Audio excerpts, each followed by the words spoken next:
Salut tout le monde, on espère que vous allez bien. Bienvenue dans cet nouvel épisode du Day-to-Day, le podcast présenté par le Démarque, l'Association des étudiants en marketing de l'Université Laval. On vous souhaite bonne écoute. Bonjour tout le monde, salut Claude, allô Catherine, ça va Salut. bien? Salut les filles, ça va bien vous autres? Oui, Yes. merci d'être là avec nous aujourd'hui. Ben merci à vous de me recevoir, ça me fait super plaisir. Yes, donc pour tout le monde à la maison, aujourd'hui on reçoit Catherine, donc de Mint, donc agence en marketing numérique. Est-ce que tu peux nous parler un petit peu, premièrement, de ton background, puis dans le fond, avec qui on est aujourd'hui? Là?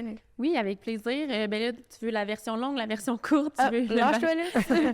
OK, fait que mettons, background plus scolaire, si on veut, pour être dans la thématique. J'ai fait un demi-bac en droit.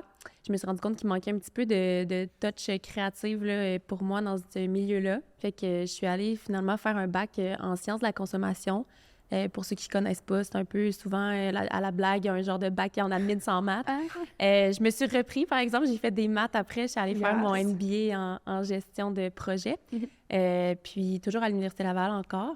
Et puis, c'est ça, ensuite de ça, je suis allée sur le marché du travail là, comme gestionnaire de projet marketing chez Emma Labs. OK. Et ensuite de ça, j'ai été chez Mint en tant que stratège en pub numérique, puis désormais en tant que directrice de la croissance. Très cool. Très hot. Oui.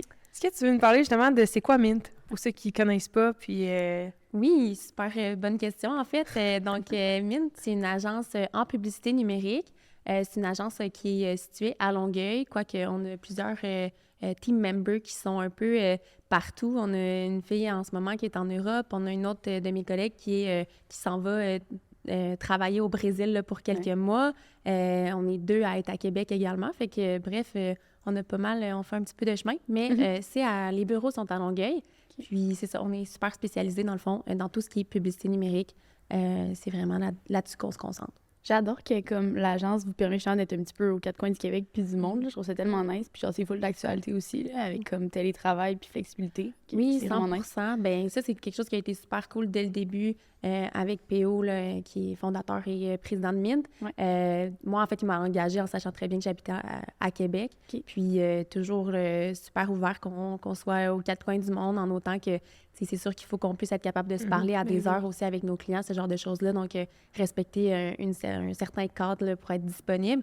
Mais après ça, si on peut faire du surf avant le déjeuner, puis répondre à des courriels, malade, puis non? mettre des campagnes en ligne après. I wish. Ouais, fait que non, c'est Très fun. hot. Puis là, au début, tu as mentionné qu'au début, tu es rentrée chez Mint en tant que stratège. Oui. Donc là, je comprends que tu n'es plus stratège. Oui, Donc- depuis où? OK. Puis là, c'est quoi ton poste actuel? Je suis directrice de la croissance. OK. Donc, nouvellement, c'est ça, on a comme... on a grossi, en fait, chez Mint dans les dernières années.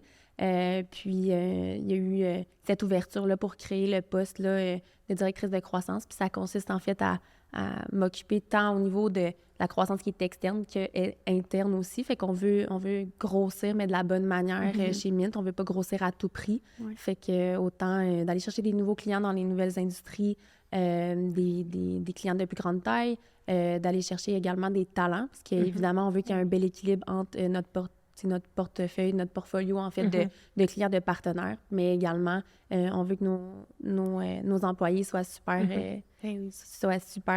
en fait, qu'il y ait un workload qui soit sain aussi. Fait que c'est de toujours balancer un petit peu tout ça. Puis il y a une portion aussi de mon rôle qui est comme de faire rayonner Mint, justement, pour autant les clients que pour les talents. Très cool. Puis Ouais. si on parle de avant, quand tu étais stratège, Oui. ce poste-là consistait un peu à quoi? C'est une bonne question. Dans le fond, c'est vraiment couteau suisse. Il y a pas de journée qui se ressemble là, en tant que stratège, surtout dans une agence. Là, je vous dirais qu'il faut quand même être prêt à toucher un petit peu à tout. Quand moi, je suis rentrée chez Mint, là, je fais du pouce un peu sur ta question, mais si je fais un petit retour en arrière, je suis la 5e employée à être rentrée chez Mint, alors que maintenant, on est rendu 18. Donc, quand je suis rentrée, il fallait être capable de tout faire, en fait, en tant que stratège. Donc, vraiment, de la mise en place, avoir vraiment les mains dans les plateformes. Même chose pour le tracking, le dashboarding. Bref, il fallait vraiment être un peu multitâche. Puis là, maintenant qu'on est une plus grosse équipe, on peut se permettre d'avoir un petit peu plus des spécialisations. Donc, le day-to-day, maintenant, de certaines personnes va varier un petit peu. Mais en réalité, dans le fond, le rôle d'un stratège, c'est vraiment service conseil au niveau du client. Fait que tu es vraiment le point de contact 100%. Ensuite de ça, c'est vraiment une tête stratégique. Donc, toute la stratégie publicitaire, c'est le stratège qui va la réfléchir. Ensuite de ça, mise en place des campagnes, optimisation hebdomadaire et tout. Rendre compte aussi des comptes, des métriques, du data aussi aux clients. Fait qu'un petit peu de tout ça, faire des tests A/B. Bref, c'est un peu... Puis est-ce que ça te manque, justement, avec ton nouveau poste? Je suis sûre que tu triples, là, mais est-ce que ça te manque des fois de, justement, être dans le go, OK, c'est quoi la stratégie, puis voir les résultats d'une certaine campagne? C'est une super bonne question. Dans le fond, je me suis gardée quand même un client chouchou que j'adore, qui est The Unscented Company. J'ai encore les mains dans les comptes là, avec, c'est sûr, des spécialistes là, qui m'aident pour la gestion du temps, la gestion de toutes les optimisations, ce genre de choses-là, mais ça me garde à l'affût, ça me garde les mains dedans. Puis, mais oui, c'est sûr que ça va me manquer, mais sinon, je suis dans le fond, je suis à la table aux conversations avec plein d'autres stratèges qui me disent un peu leur stratégie et tout. Fait que ça continue à me garder un peu dans le bain, si on veut. C'est hot. Vraiment. Ouais.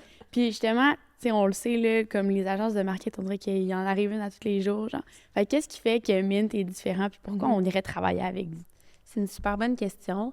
Je te dirais que la première réponse qui me vient en tête, c'est vraiment notre spécialisation. Fait qu'on a fait vraiment un choix conscient de se spécialiser en publicité numérique, tant sur les moteurs de recherche que sur les médias sociaux. Ouais. Puis, on s'est dit à un certain point, c'est sûr qu'on peut pas être bon dans tout. Puis nous, on veut être excellent dans ce qu'on fait. Donc, on a choisi que la pub numérique. Donc, je pense que, surtout en 2022-2023, c'est important de bien réussir ce volet-là de sa stratégie marketing. Donc, de faire confiance à des experts plutôt que d'aller dans peut-être... Ça peut être adapté, assurément, là, mais peut-être, nous, on se voyait moins comme un genre de off de buffet des continents. Là. C'est un peu... C'est ce qu'on dit. C'est pas moi qui ai inventé la blague, on l'a dit sur notre site web. Oui, j'aurais aimé ça, mais non. Fait que, bref, spécialisation. Ensuite, je te dirais que c'est vraiment la proximité avec nos clients.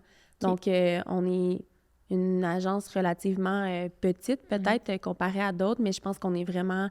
on se fait un point d'honneur là, d'être là pour nos clients, de toujours être super réactif dans les communications, puis on a vraiment à cœur la santé de chacun de nos clients. Fait que proximité. Puis ensuite de ça, je dirais qu'on est super passionné par les données, le ROAS, le retour sur investissement, les data, fait que ça en fait partie. Et... pour finir, je dirais qu'on est vraiment tout le temps super prêt à faire un extra mile pour nos clients. On donne sans compter, puis c'est ça, je pense qu'on se garde vite sur nos patins pour eux. Ah, c'est des bonnes réponses. Moi, je suis vendue. L'autre en bas, j'adore. Moi, j'ai une question, parce que justement, tu viens de dire que vous êtes spécialiste dans votre domaine, dans ce que vous faites, puis toi, tu as fait un bac en sciences de la conso, qui, selon moi, ne doit pas toucher tant que ça le marketing numérique. Fait que comment, justement, tu es devenue une experte dans ce que tu fais dans le marketing? C'est une super bonne question. Dans le fond, je shoot out à mes collègues qui étaient là avant que je rentre, en fait, qui m'ont accueillie quand je suis arrivée. Il y avait déjà une académie Mint que maintenant, on a vraiment peaufiné à travers les années. On a vraiment fait une bible avec toute notre expertise qui est répertoriée pour chaque... Bien là, c'est sûr que c'est toujours encore itératif, là, mais pour chaque question, en fait, qu'on a, on a une vidéo, on a une marche à suivre, une façon de faire. Donc, ça a été vraiment des step by step que j'ai pu écouter de manière super autonome, un peu vraiment comme une formation. Donc, j'ai eu beaucoup de formations de l'équipe qui a été super généreuse de son temps. Puis maintenant, cette formation-là, depuis que moi, j'ai été stratège au début, bien, assez bonifiée puis être plus en ligne et tout. Mais c'est ça, c'est vraiment mes collègues qui m'ont appris tout de A à Z parce qu'assurément, j'avais pas appris ça sur les bancs d'école. Hey, mais c'est tellement hot d'avoir comme tout ce recueil-là d'infos, puis on dirait que ça doit tellement être comme bénéfique, puis dans toutes les organisations, ça gagnerait tellement à être connu, là, parce qu'au final, c'est ça, là, vous recueillez tout comme ça, puis genre, ça fait que l'encadrement puis l'arrivée des nouveaux va tellement plus être facile. Ben, pour vrai, c'est sûr qu'au départ, je pense qu'il y a beaucoup de monde qui ont été super généreux de leur temps, mais à un certain point où on grossit rapidement, c'est sûr que ça devient tellement time-consuming. On avait un nouvel employé, puis là, il fallait le former, puis on répète tout le temps les mêmes informations. Exact. Donc, quoi de mieux que d'être dans le numérique pour numériser nos façons de faire. Ben oui. Donc, je pense que ça a été vraiment bénéfique de le faire. Puis c'est les premières fois, là, dans les derniers mois, dans les dernières embauches qu'on a faites, qu'on a eu vraiment un processus qui peut être 100%, si on veut, dans notre Bible qui est numérisée, mais on garde un contact humain pour rendre le tout le fun. Ben oui. Mais voilà. Justement, vous avez une Bible, ce qui est vraiment hot, mais tu sais, en marketing, ça change vite. Là. Oui. il y a beaucoup de trucs que peut-être que tu faisais hier, mais que là, demain, ça va pas marcher, l'algorithme a changé. Assurément. Fait que comment vous faites pour tenir à jour cette Bible-là? Puis est-ce que vous la tenez à jour de un? Puis comment vous faites pour justement s'assurer que les vidéos sont correctes, mettons? Bien, c'est sûr que dans le fond, on a toujours une liste de contenus qui s'ajoute. Tu sais, cette Bible-là, là, c'est vraiment itératif. Donc, il y a jamais elle ne sera jamais finie. Je pense qu'elle ne sera jamais complètement faite. Puis c'est un peu ça la beauté de notre travail, c'est que on a des experts, des spécialistes qui vont être vraiment un peu trailblazers dans certains domaines. Donc, eux, ils vont recueillir de l'information qui ressort, vont venir bonifier ou changer l'information, le contenu. Puis plus cette Bible-là est accurate, en fait, plus ça sert à tout le monde parce qu'on a moins besoin de se répéter. Chacun devient plus autonome aussi. Fait que je te dirais qu'on reste à l'affût, mais on a une bonne liste là, de sujets qui s'étirent tout le temps, qu'il faut qu'on refasse, qu'on retravaille, qu'on mette de l'avant. C'est hot. Puis, tu sais, Claude, tu viens de le dire, justement, tout ce qui est marketing, puis tout ça, tu sais, ça change les tendances, tout ça. Puis tu l'as dit aussi, Catherine, là, on dirait qu'en 2022, 2023, c'est tellement d'actualité. Fait que moi, je serais curieuse de t'entendre sur, y a-tu des trends présentement ou genre les grandes tendances dans votre industrie, puis dans le marketing numérique, ça ressemble à quoi présentement? Oui, c'est une super bonne question. En fait, il y en a beaucoup que je pourrais nommer. Les premières qui me viennent en tête, assurément, en soi, juste la plateforme TikTok, là, vous le savez, c'est pas étranger à personne. De grandes places aussi. Est-ce que vous êtes des TikTokers? Claude, plus que moi.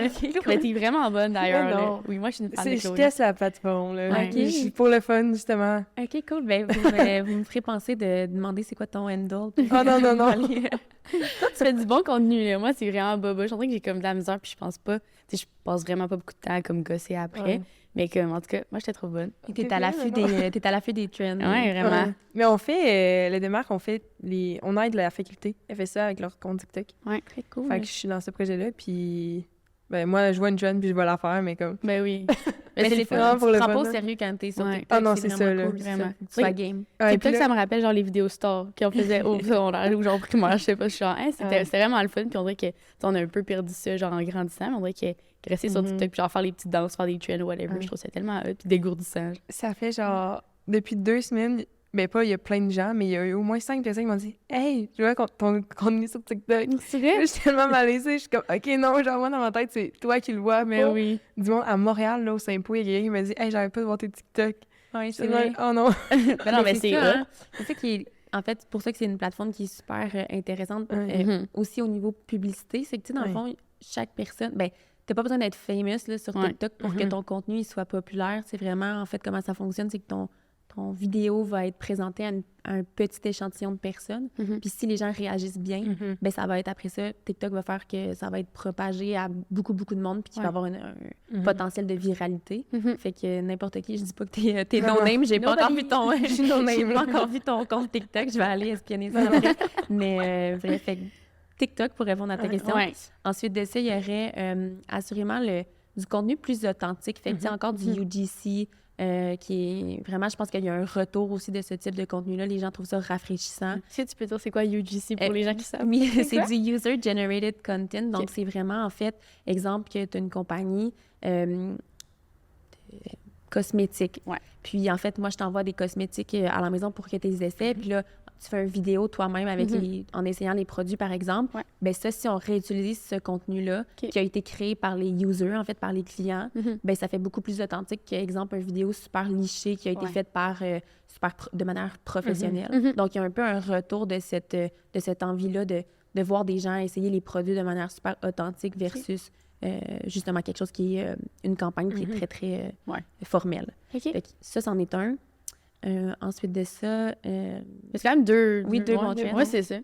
Puis, mettons qu'on parle de TikTok, parce que moi, je suis curieuse. Oui. Tu sais, les pubs, est-ce que vous faites des pubs, justement, publicité, que, mettons, j'ouvre mon TikTok, puis là, j'ai une pub, ou vous allez faire de la pub plus placée avec, genre, des micro-influenceurs ou peu importe? Ça dépend vraiment, en fait, du client. On fait de tout ce qui est pub, on le fait. Puis après ça, la stratégie dépend vraiment. Je te donne un exemple. Tout ce qui est de la publicité, exemple, qui va être, mettons, du display sur la plateforme Google, exemple, bien, c'est sûr que du display, c'est pas quelque chose qu'on va conseiller à n'importe quel brand. Exemple, si c'est vraiment comment je pourrais dire, une image de marque qui est super, super lichée ou X, bien, tu voudrais pas te retrouver n'importe où. On n'a pas nécessairement le contrôle très, très précis de où ça va se retrouver. Ouais. Donc, on va éviter ce genre de placement-là pour certains clients, alors qu'il y a d'autres clients, ben, tu sais, ça change pas grand-chose. Fait que ça dépend, comme je te dis, on fait de tout, mais dépendamment du client. Très hot. Vraiment. Moi, j'ai une petite question. Mettons, un client vous approche. Ouais. C'est quoi les steps? C'est quoi qui se passe? À qui parle? Puis après, c'est de où que là, vous signez, vous voulez faire affaire avec? C'est quoi les étapes après qui Ça suivent? marche à suivre. C'est une bonne question. Dans le fond, la majorité du temps, il va parler... Dans le fond, soit c'est un lead qui vient vers nous ou c'est nous qui allons vers le lead, ça dépend. Dans tous les cas, il va parler soit à Pierre-Olivier, qui est, comme je disais tantôt, le fondateur, président chez Mint, ou à moi. Puis en fait, après ça, on fait un appel découverte qu'on appelle, donc vraiment pour poser des questions, à savoir si le fit mutuel serait intéressant, si on peut répondre vraiment bien à leurs besoins et tout. Fait que ça, on fait cet appel-là. Si le client veut aller bel et bien de l'avant, là, c'est sûr que je vous épargne des aides. Es-tu disponible à telle heure? Là? Une fois qu'on est passé ces étapes-là, c'est vraiment un appel. Dans le fond, la personne signe, le client va signer, va de l'avant, par exemple. On fait un appel kick-off qu'on appelle vraiment avec un stratège qui va être attitré directement au compte. Donc, pour le présenter, pour s'assurer qu'il y a un fit avec le client. Ouais. Ensuite de ça, le stratège va se lancer tout dans sa période stratégique, mise en place, tracking, vraiment plus une job de bras dans les plateformes pour que tout soit là. Puis ensuite de ça, une fois que la stratégie est présentée au client, approuvée par le client, le stratège va mettre en place les campagnes avec les spécialistes également qui vont l'aider. Puis ensuite de ça, une fois que c'est lancé, on laisse aller le data, on fait les optimisations, ce genre de choses-là. On rencontre le client pour lui présenter notre tableau de bord, fait que notre dashboard pour lui présenter en fait les métriques, les résultats.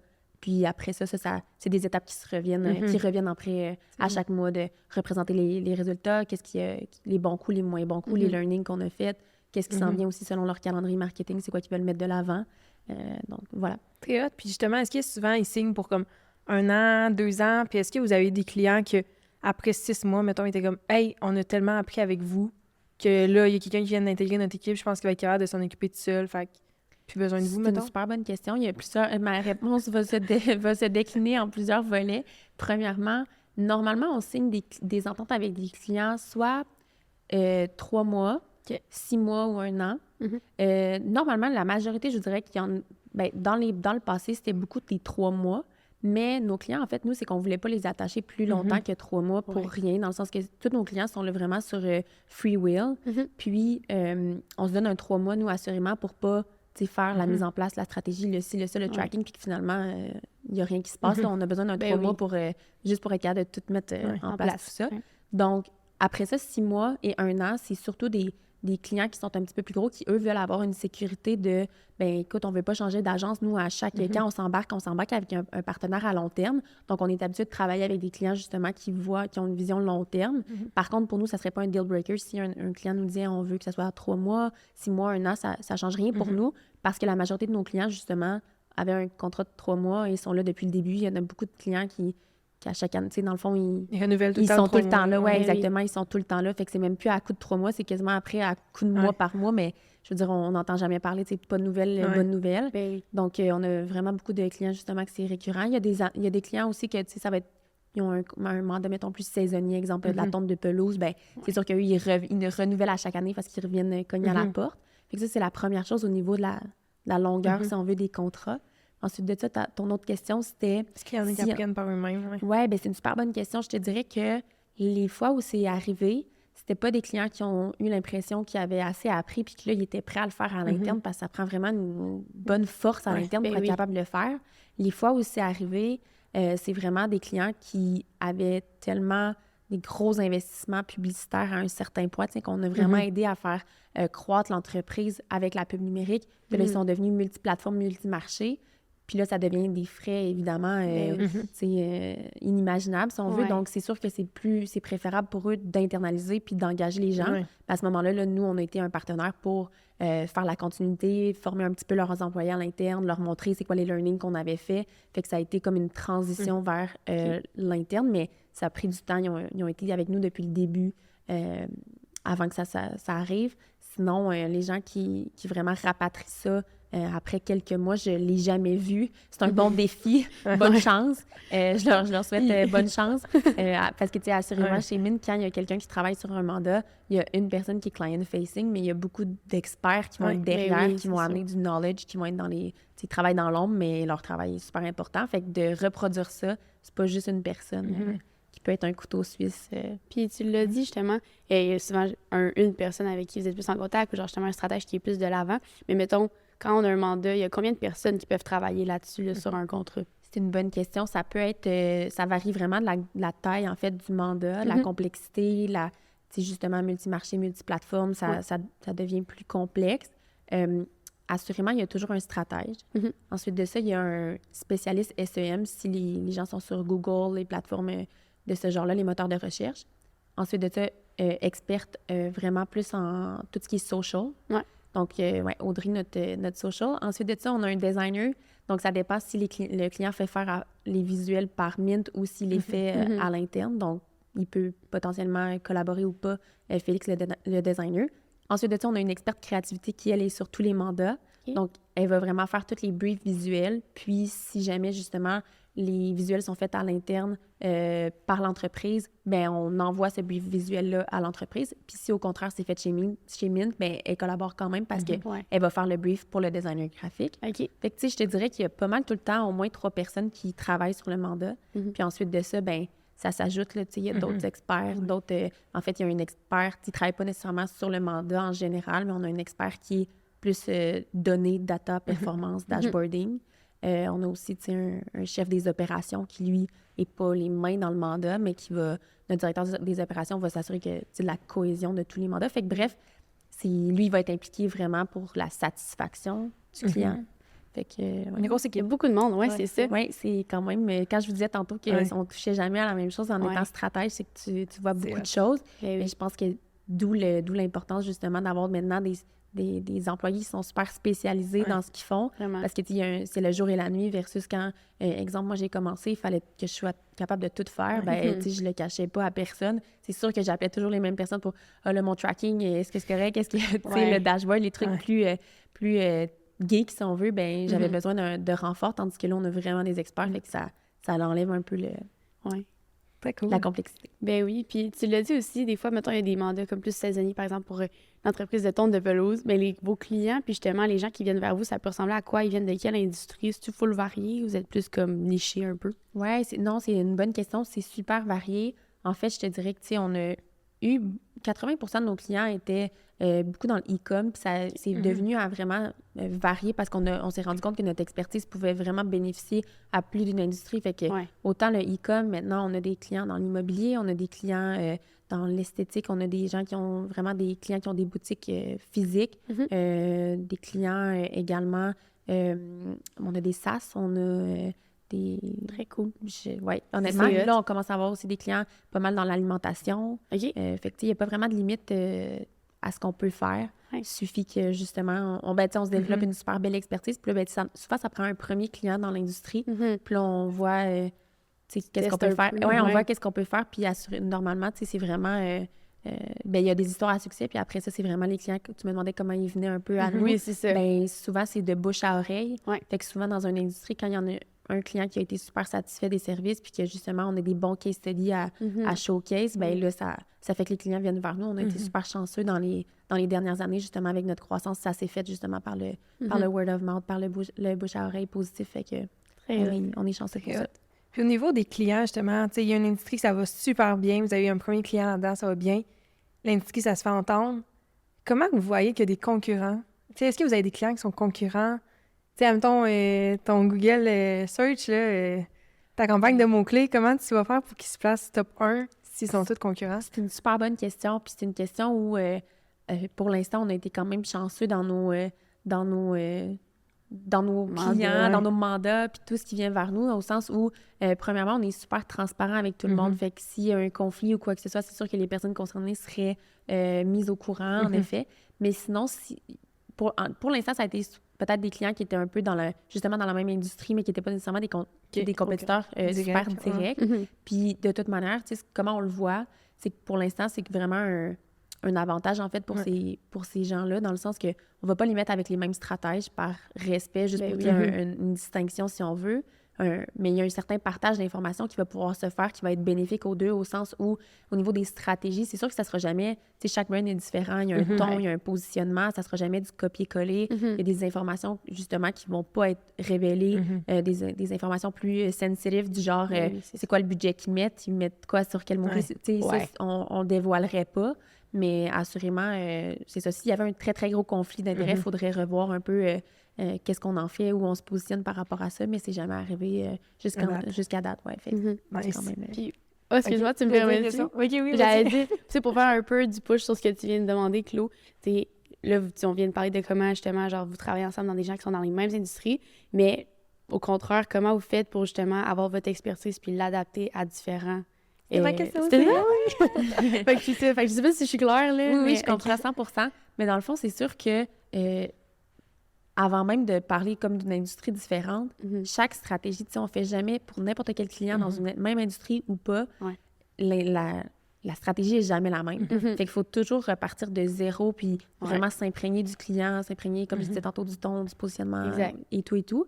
Puis c'est sûr qu'après ça, il y a des learnings, des gros learnings, si on veut, vraiment, qu'on peut appliquer dans une même industrie. Après ça, quand on change d'industrie, bien, c'est vraiment, on est super fan des données, on est fan des tests A/B. Fait qu'on va vraiment toujours être rapide sur nos patins pour implémenter ces tests-là. Puis ensuite de ça, bien, c'est ça. Si on voit qu'il y a quelque chose qui fonctionne super bien, mais pourquoi pas le tester justement dans un autre compte, dans un autre domaine. Puis là, après ça, bien, on reste à l'affût des trends comme n'importe qui. Mais je te dirais qu'on est tout le temps, on fonctionne vraiment avec des hypothèses. Fait qu'on a, pour hypothèse que ça va fonctionner, on le teste. On met 2 trucs en compétition, 2 annonces, 2 campagnes, 2...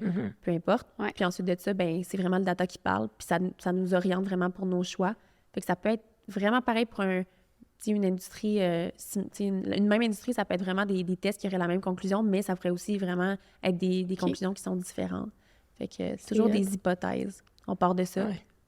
C'est une check? Oui, j'ai une question. C'est ça, je suis Mais c'est une qui rejoint un peu ça, on peut y aller, parce que moi, c'est justement à l'affût des tendances, puis by the way, guys, Mint fait une rubrique dans notre infolette. C'est vrai? Oui, c'est très cool. Oui, vraiment, merci. Puis la première infolette, vous avez parlé justement des tendances. Puis une des tendances, c'était par exemple TikTok live shopping. Tu sais, justement, des innovations comme ça qui arrivent du jour au lendemain. Est-ce que c'est un client, vous êtes comme, OK, lui, il serait vraiment d'âme de l'essayer, on va le tester avec. Tu sais, comment vous faites pour voir si ça fonctionne ou non, les nouveautés?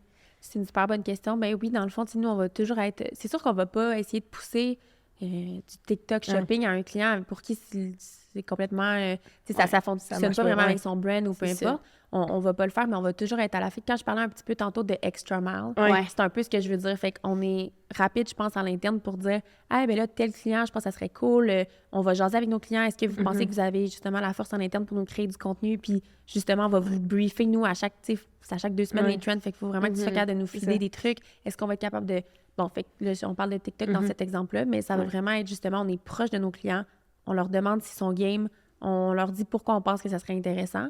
Puis on est vraiment fan, en fait, de la philosophie Start Small and Scale. Fait que pour n'importe quel test qu'on fait, on pourrait, par exemple, essayer un nouveau trend avec un petit peu moins de budget. On fait des tests A/B, on voit qu'est-ce qui fonctionne, on tire des conclusions. Puis après ça, bien, si on voit que ça fonctionne bien avec tel client, bien, on peut justement essayer avec un autre client. Puis là, au fur et à mesure, bien, ça nous donne du knowledge sur ce nouveau trend-là. Puis après ça, bien, on est capable de plus avoir une hypothèse, si on veut, confirmer. Puis... On le share. L'avez-vous essayé, ça, à date? Oui, absolument. Ça marche-tu? Bien, c'est ça.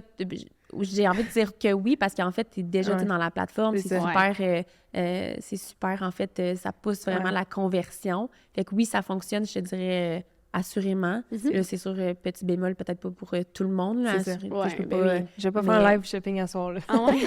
C'est pour ça que je te verrais. Bonjour tout le monde, voici la merch du démarre.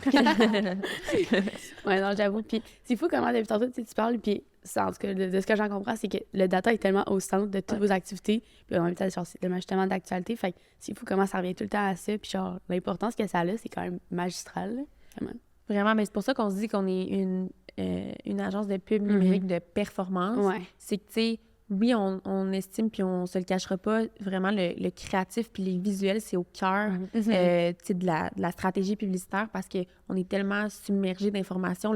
l'utilisateur et, je veux dire, son attention est en voie d'extinction. Là. On est toujours en train de se battre pour avoir son attention puis le capter.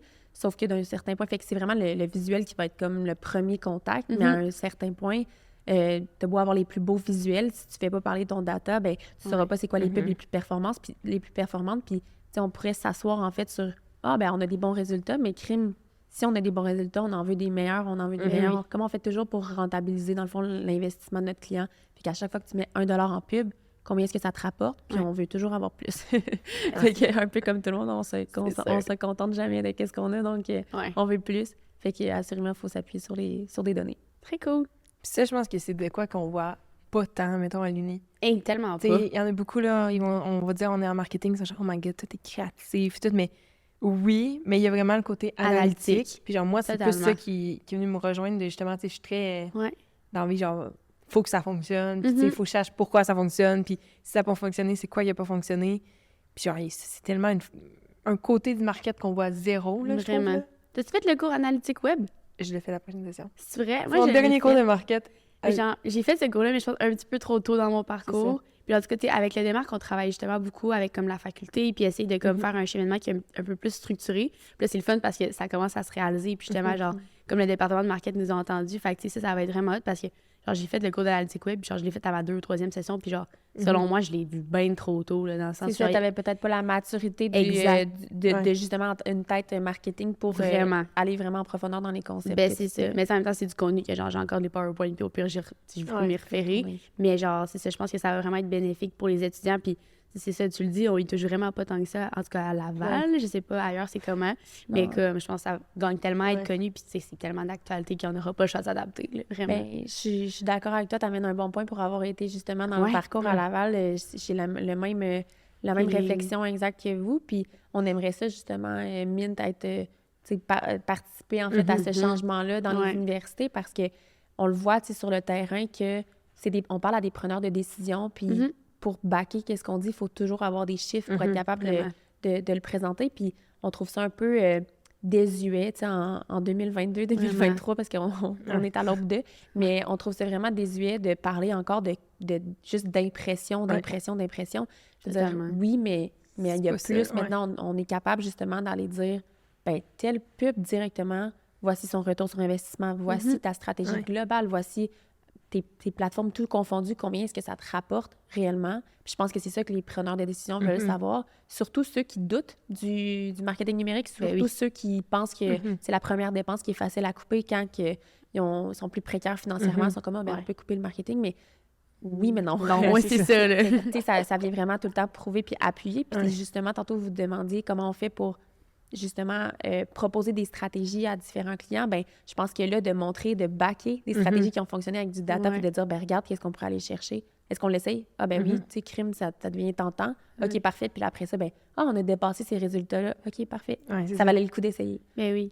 Puis justement, la réflexion que tu viens d'apporter, que Mint, si vous voulez beaucoup être là avec les étudiants, je pense que c'est un peu commun à l'industrie présentement, puis avec les démarques, on le voit, puis c'est tellement le fun de travailler avec vous, puis de savoir que vous nous backez, puis tu l'as dit, là, genre, la rubrique que vous faites dans l'infolette, je suis sûre que genre, ça fait tellement une différence. Puis en tout cas, merci de vous impliquer avec nous, là, genre, du moment. Charlotte Armin, qui est genre vraiment là. C'est vrai, en tout cas. Fait que merci vraiment beaucoup de nous avoir à cœur, puis de nous encadrer là-dedans. C'est vraiment gentil. Merci à vous, justement, de nous laisser la place pour le faire, parce que pour vrai, il n'y a pas si longtemps, on était sur les bancs d'école, puis justement, on voit la différence aussi, tu sais, on le ressent, on n'est pas 30 ans dans le marché du travail, que finalement, on a oublié c'était quoi d'être étudiant.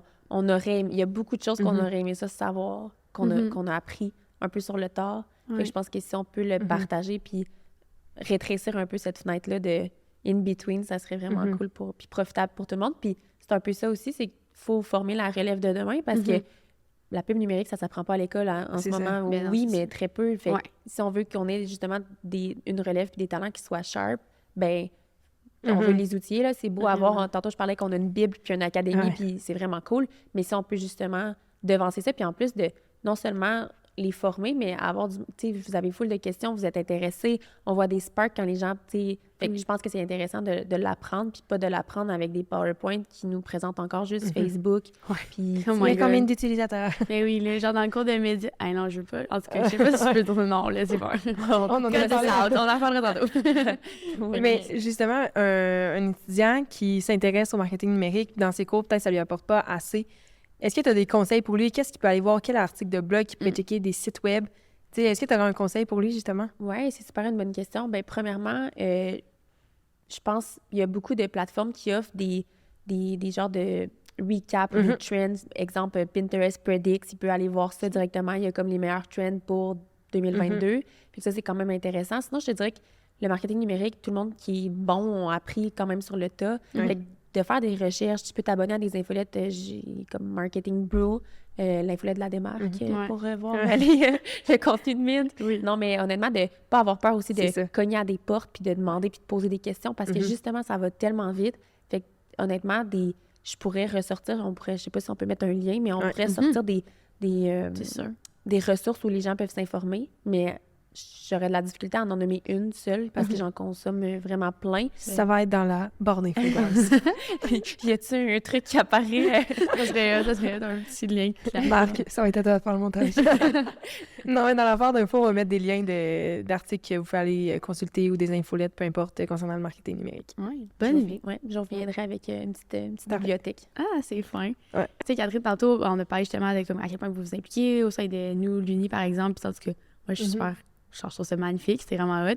Mais mettons, pour vous à l'interne, qu'est-ce que vous êtes le plus fier? Que ce soit un mandat, une réalisation ou comme une action qui se passe chez vous, là, qu'est-ce qui est. C'est ça. On dit que Mint est le plus fier. Hey, j'ai de la misère, moi aussi. Je te dirais que, dans le fond, je l'ai mentionné tantôt, mais le fait qu'on a des clients, en fait, qui viennent vers nous, que c'est vraiment par bouche à oreille, je te dirais que ça nous rend tout le temps super fiers parce qu'il n'y a rien de mieux pour faire gage de notre travail, de notre service qu'on rend.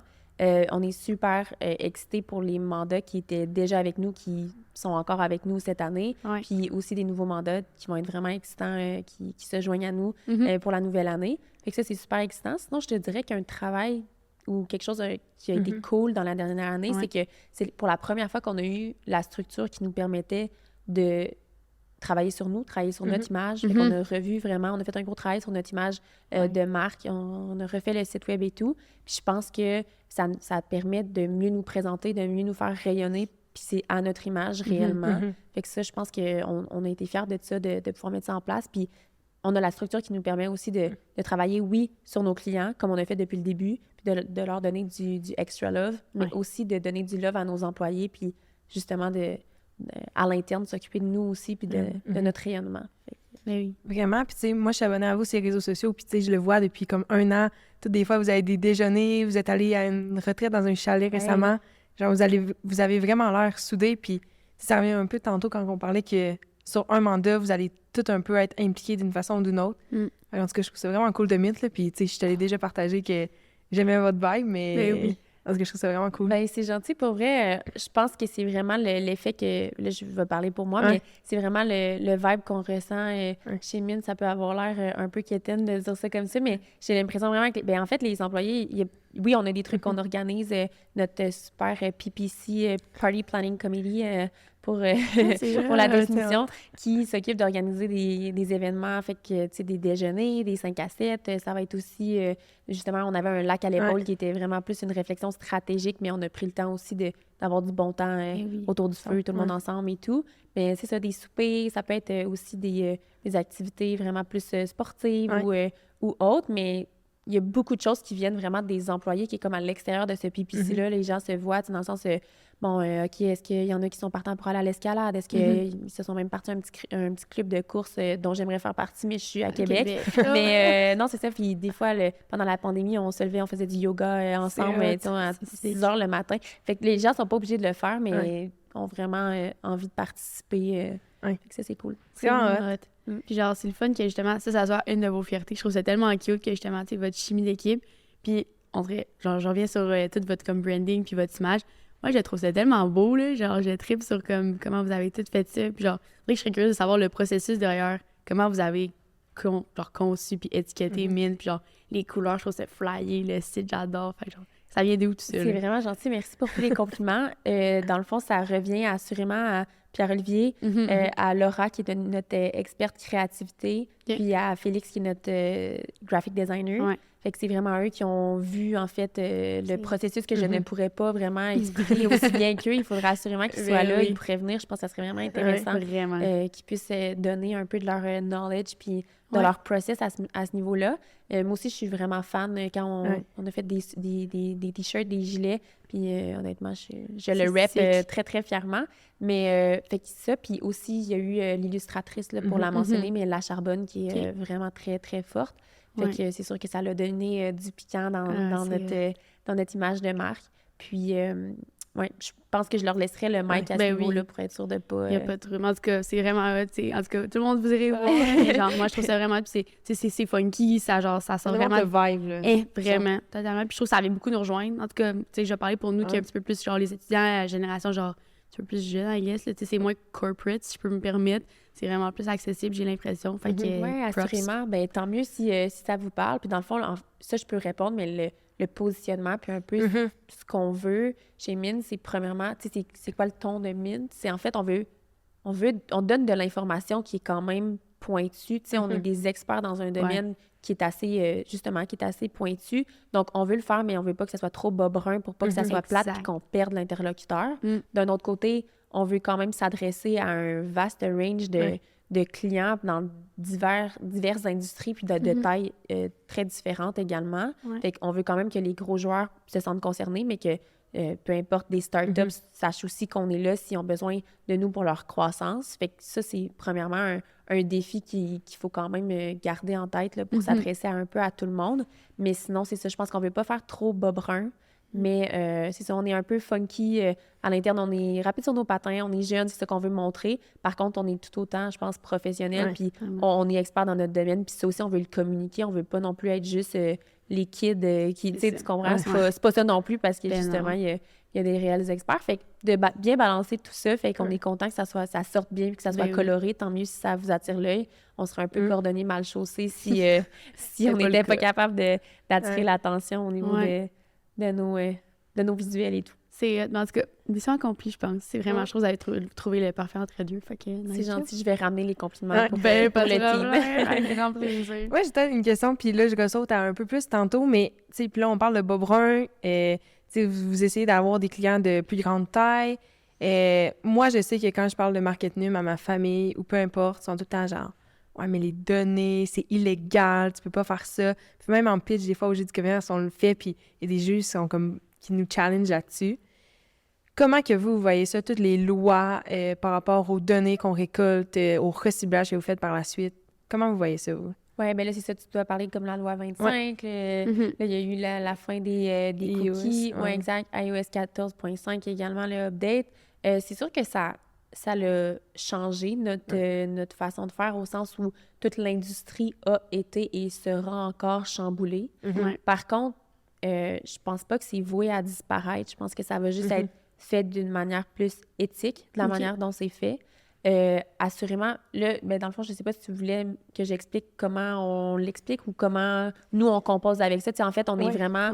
On subit ce qui arrive dans l'industrie. Exact. Par contre, on essaye d'être le plus proactif possible puis de se revirer sur un dizaine, comme on dit. Mais tout le monde est dans le même bateau. C'est ça. Donc, on a...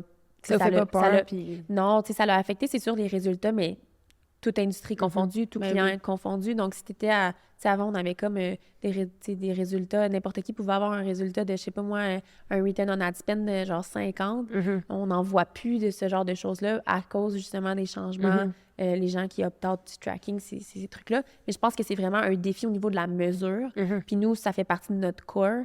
Fait qu'on met les ressources en place, puis on met les efforts en place pour toujours être capable de mesurer les choses du mieux qu'on peut, malgré, justement, les changements dans l'industrie. Fait qu'on a des gens dans l'équipe qui sont spécialisés pour ça, pour s'assurer qu'on soit toujours on top of the trend, qu'on soit toujours on top aussi des changements qui se passent, puis qu'on n'échappe pas, qu'on ne devienne pas justement à reparler d'impression ou qu'on revienne à... Fait qu'il n'y aura pas de ce retour-là en arrière. Puis je pense que quand c'est arrivé, par exemple, le update de iOS 14.5, ça a été plus, en fait, un changement dans notre discours. Il fallait éduquer notre client par rapport à ces changements-là. C'était qu'est-ce que ça voulait dire, qu'est-ce que ça allait impacter.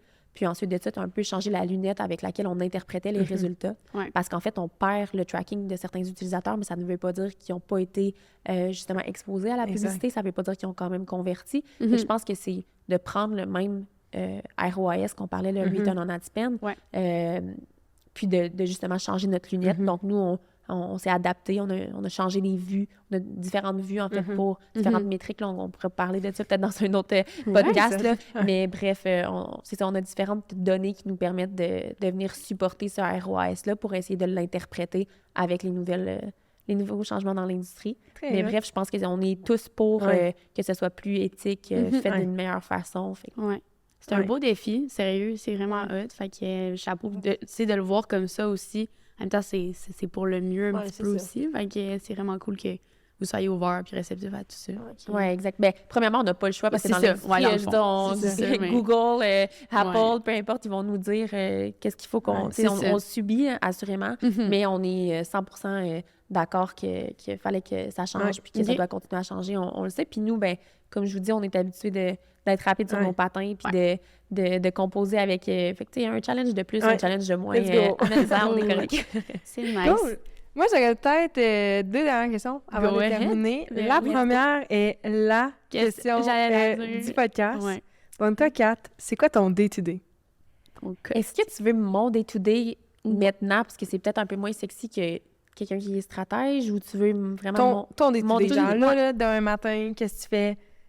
C'est quoi qui se passe dans ta journée? Je pensais qu'on était vendredi et que j'étais comme un bon café. Non, pas encore. Un café, non. Ben écoute, c'est sûr que ça varie beaucoup. Mon rôle, en fait, est effectif depuis août. Donc, c'est sûr que c'est un rôle qui est à faire. Premièrement, chez Mint, je ne l'ai pas mentionné tantôt, mais on n'est pas une entreprise avec 250 employés qui ont des postes déjà préétablis.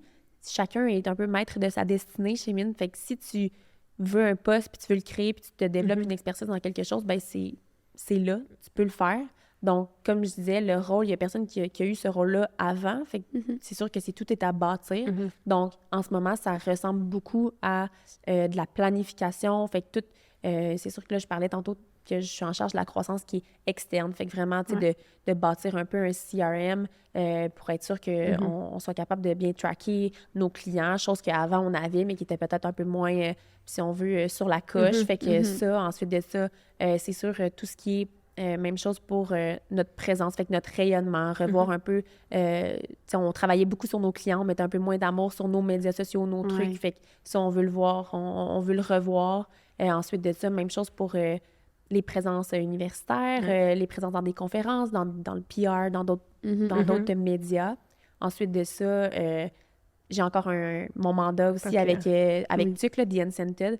Fait que eux, c'est sûr que ça me prend du temps. Là, c'était le Black Friday, fait que ça a été beaucoup de mise en ligne, mise en place, ce genre de choses-là.